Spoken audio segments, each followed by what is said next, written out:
So this week I heard on the news that we were going to have our very first night of frost.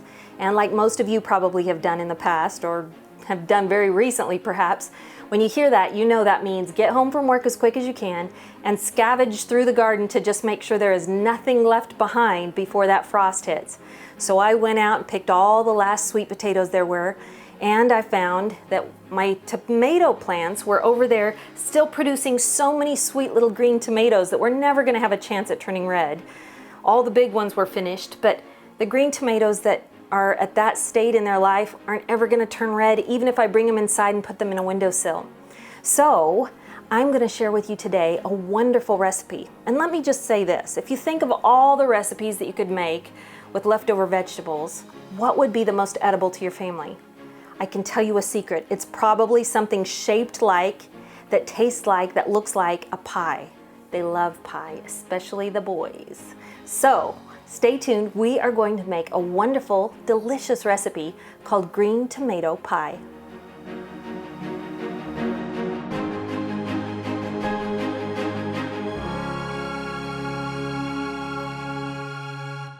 It's pretty important for us to know what to do with vegetables, even if they're not at the primest of prime in their lifespan. So you might have had wonderful vegetables in your garden all year, but as we get near the end, these green tomatoes really haven't made it on our list of favorite foods for the family.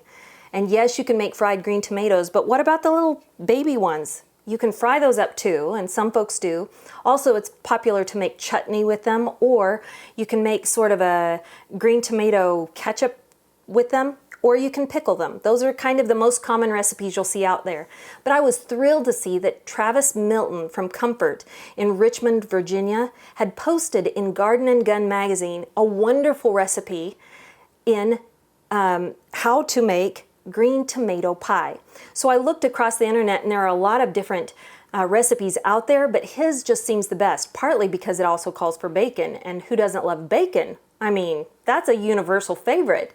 So let me walk you through this simple recipe that you can make in your own home with whatever green tomatoes you've got. They might be the big ones like this that you're just going to dice up into quarter-sized chunks, or they might be these little ones like you're going to see me here in just a minute. I'm just going to slice them in half, wash them first, get all the little sticks out of them, and then I'm going to just slice them in half, and we're going to put them into a pie. And the neat thing about this is it calls for baking the pie in a cast iron skillet with bacon grease. I know, it sounds so decadent, but my mouth is watering. Let's get started.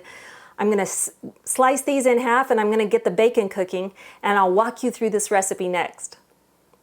The first thing the recipe calls for is 2 slices of smoked bacon, and let all that wonderful fat just soak out of it and stay right in the pan, because that's what the magic is to making this recipe so delicious. Take the pan and either set it on a countertop until that bacon grease has turned nice and white, or you can put it in the refrigerator. All right, so you can see I've cut up some of these tomatoes already, and we're getting the rest of them cut up. Taking them onto my cutting board and slicing them in half. So as I cut these up, they don't have a whole lot of smell to them. They don't have a whole lot of interesting qualities, except for they're pretty firm and they're pretty green, but they'll be just fine for this recipe. Again, if by chance you have the big kind of tomatoes, you'll want to slice them and dice them up into about 1/4 inch little squared diced tomatoes, and that'll work just fine. All right, so I've got about, give or take, 6 cups. I haven't measured it, but I feel good about how many we've got in here. It feels good to me. So let's put this next concoction together. We're going to start with approximately 1½ teaspoons of cinnamon. Next, we're going to put in ½ teaspoon of kosher salt. All right, we're ready for the sugar. I like using the wonderful raw sugar that you can get in the store, and I'm going to put in about ½ cup, give or take, but about ½ cup. And now we've got the flour. We're going to put in somewhere between 5 to 7 tablespoons of flour. I think the recipe calls for 5, but you know better than anyone how many tomatoes you've cut up and how much of this you like, so round up or down as needed, but I'm going to put somewhere around the 6½, maybe a smidgen more, maybe 7 tablespoons of flour. All right, now that we've got all this in there together, we're going to go ahead and whisk it up with a nice wire whisk, get it very well incorporated before we go ahead and dump all these tomatoes in. So we've dumped all them in, and we're going to just take a nice wooden spoon and get this all very, very well coated. I don't want to see any of this mixture that's not covering some of the tomatoes. So just keep stirring gently, gently until it's all really well coated, and you just don't want any of the extra powdery stuff collecting in the bottom of the pan. And you don't want it clumped all over. You just want them evenly coated as best as you're able to. And then, once we've got all this, and that looks about right, I'm going to set this aside, and we're going to put the next level of concoction together that we're going to pour over the top of this and stir in as a second coating. So let's set this aside, and here we go with the next part of the concoction. All right, the first thing this calls for is 1.5 to 2 tablespoons of melted butter. I've got super melty butter here. It's almost it's about 80 degrees here in the room, I think, so it's not room temperature. It's a little bit warmer than that, but it's not fully melted. And next I'm going to pour in about a teaspoon of lemon juice. We're going to go ahead and add about half a tablespoon or maybe a little bit more of the apple cider vinegar. We're going to add to this, the deliciousness of sorghum or molasses. Whatever you've got in the cupboard, go ahead and pull it out. If you're like me, it's at the very back of your furthest cabinet, but it's such a delicious treat when you do get to bake with it. I'm going to put in 2 heaping tablespoons, even though really the recipe calls for only 1.5 tablespoons. I like to just kind of go a little bit extra because this is such a yumminess to this ingredient. And now we're going to put in at least 1 teaspoon of lemon peel. And again, err on the high side of that, but you'll be surprised. I'm grating this lemon over this, and the peel just, it takes at least 1 full lemon to get enough peel to equal 1 teaspoon. So just keep going, keep going. If in doubt, just grate a little bit more because it's not going to hurt a thing. It's going to make it all the more tasty to have it be a little bit over that 1 teaspoon mark. But once we've got it well grated and all put in there, and once we've got that all in there, we're going to go ahead and whisk it up just like we whisk up the last little concoction. We're going to whisk this up really well, and you'll notice that because I didn't melt the butter into a fully liquid form, it kind of has the little clumplets.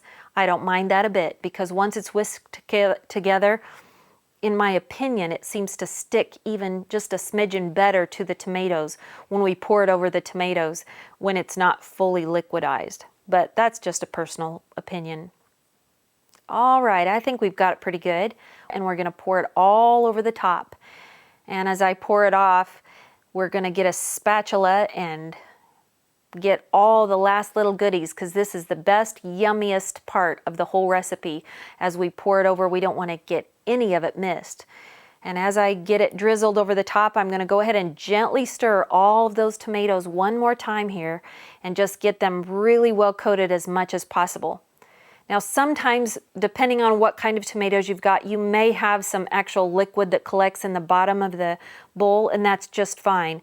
This is stirring up pretty thick and pretty good, so it's coating them, and I don't think I'll have a whole lot of liquid left over. But in the event that you do, don't worry about it. You'll just pour it over the tomatoes once we get it over into the pie shell.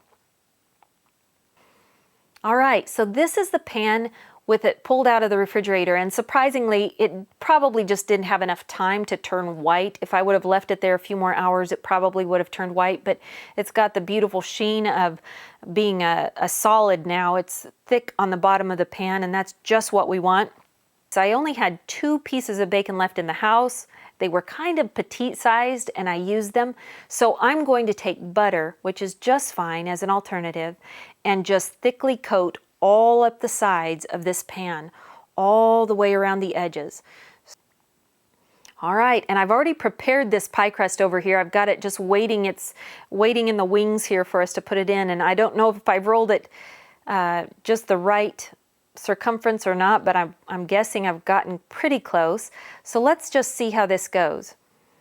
I'm going to put it into the pan here and get it all tucked around the edges. I want it to touch all the way around the bottom and the corners of the inside of this pan. And we'll pull off the wax paper that we had as the backing that held it nice and moist for us while it waited its turn to be used. This actually has fit perfect. I'm just amazed. And so now I'll take and kind of do a little pressing with my thumbs all the way around the edge here to just make some little ridges, little thumbprints that kind of get it nice and tight against the edge, but also make kind of a rim, because here in just a few minutes, once we get the ingredients in, we'll put the lattice work across the top. After I've got all of it put together like this, I'm going to go ahead and just cut a little X right there in the very middle of the bottom. You don't have to do that, but it does let the heat somehow get up into that crust just a little bit better through the center of the pan. It helps it cook just a little more evenly along the bottom. Also, I'm going to take this butter, and this is cold butter, so it should slice up pretty easily for me here, and I'm going to just put dots of it all around the bottom of this. You can't err too much on too much butter or bacon grease. And just in case you've watched our video on how to make ghee, you can absolutely use ghee in this recipe and it will work beautifully. So keep that in mind. But I'm going to go ahead and get little butter, just however much looks right, around here on the bottom before we pour in the tomatoes. Okay, we're ready to pour in the tomatoes, and we're going to just gently get them all put in here. And it looks to me, as I get this all in, it looks like I could have even filled it a little fuller. If you've got more than this, feel free to fill it up, you know, another fourth as high as I've got it. I probably could have fit another cup worth of tomatoes in here, but I'm happy with it as it is. Looks great. I'm going to get a spatula here and scrape out all that yumminess, because we don't want to miss out on any of that delicious lemony, molassesy flavor that this is giving to it. So I'll scrape this out with the spatula and get that all smoothed over the top. You want a pretty even surface, but if you have to mound it up at all, do it right there in the middle.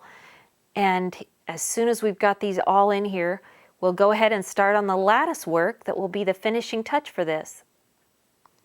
When I was making my pie crust, just so you have a kind of an idea of how this works, I used about 2/3 of it in making the bottom crust because it was so full. And I saved aside about 1/3 of it here that you can see me rolling out. My grandmother always taught me to do it on top of a sheet of wax paper, and you can see it's easier almost to hold it still by putting my hip against the countertop to secure the wax paper so it doesn't get away from me, and that gives me a little bit more control over which direction I'm putting this. And even if it doesn't cooperate, I will not let it get the best of me. I'll just tear a little bit off and move it over to where I need it till I have a general kind of circle-ish looking piece of dough here, and have it all at least an even thickness, which should work well for us. It looks to me like we've got it about right, and we'll only know once we start making the lattice work, but I think this looks about right for us. So the next duty is to just take a nice non-serrated but very sharp knife and cut gently until you've got all these stripes made in it, and each one of these will make one of the lattice pieces. So I'll get this all cut up into evenly, hopefully evenly cut pieces. And you always want to start with the very middle. If you lay lattice work on a pie, the easiest one is to make that first crisscross right down the middle, east to west, north to south, and then the fun comes of just going over and under with each of these pieces. So start with the longest ones. We'll trim off all the extra when we get to the end, but you can see I just choose the longest ones and put them over here and start under, over, all the way through. And we'll take the bigger pieces and work down to the smaller and to the smaller. And each time we get to the end, just make sure you don't tuck them in or pinch them off until you're fully finished, because if you pinch them off too soon, obviously they'll be sealed up and you still need to lift up these pieces on the end. All right, let's get this almost finished here. It looks like we're making it prettier by the minute.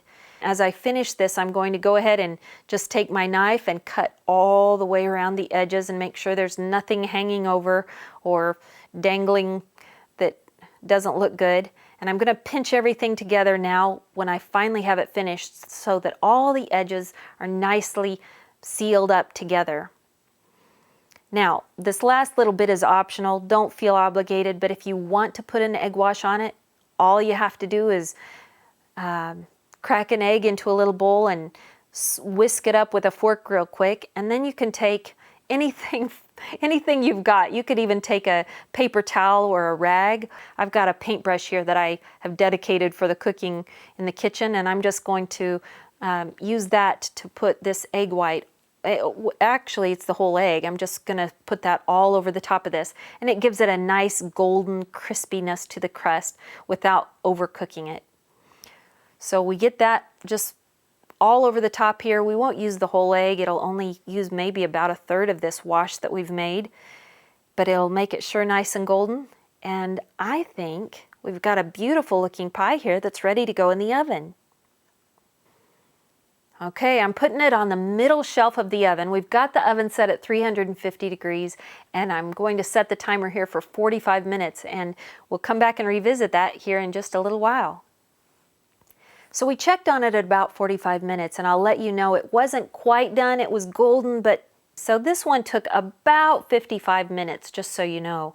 This is a large 12-inch skillet, and did a great job of cooking it. Get a good oven mitt on, and you'll want something that you can carry the other side of it with, because this is too heavy to just carry by the handle. I've got it here on the table here, and it smells delicious. I wish you could be here to smell this with me, and I wish even more that you could be here to eat this with me, because this is a beautiful looking pie. I want you to think of strategic ways that you can use everything that God has given you in your garden, even past the prime of the perfectly ripe tomatoes that you were used to in the middle of June and July. But here near the end of the season, be a good steward of every single bit of it. Come up with good recipes and share them with the rest of us, because I am always ears to hear what you would like to share. It's absolutely wonderful. It's very savory. It's a different taste than I've experienced before, so I can't really describe it in relation to anything else. Maybe a little bit similar to tart cherry pie, or a little bit of apple pie, or maybe mincemeat pie without the meat. I don't know. Let me try again here.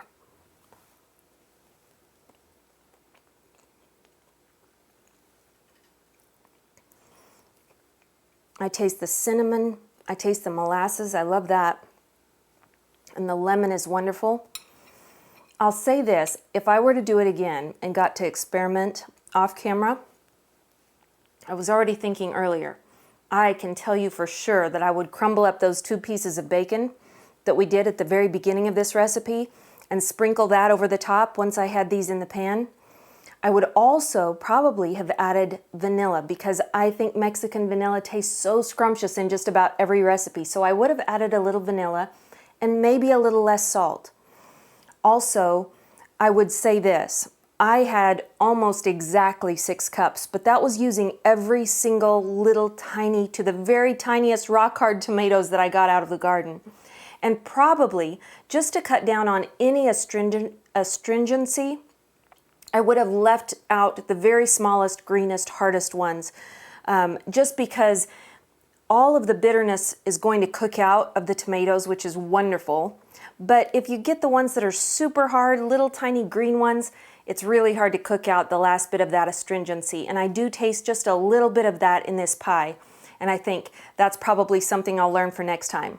But this is entirely edible. I love it. The pie crust turned out perfect. The cast iron pan did a great job of evenly cooking everything in a golden, perfectly crispy way. Nothing is overcooked, nothing is uneven.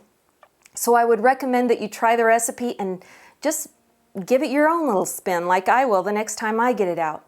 There's something wonderful about being a good steward of the vegetables that come from our garden, even past their prime, clear up to the very finish line of the garden for the year. I love that I was able to harvest and use even the very last things that were available to us in the garden. So, I hope you'll share this video with somebody that it will help. I hope that you will comment below and let us know what your twist or spin on this recipe is, or your favorite recipe for your last vegetables of the season, especially green tomatoes and the like. Until I see you again on the next video, God bless you, and go out and be a blessing to someone today.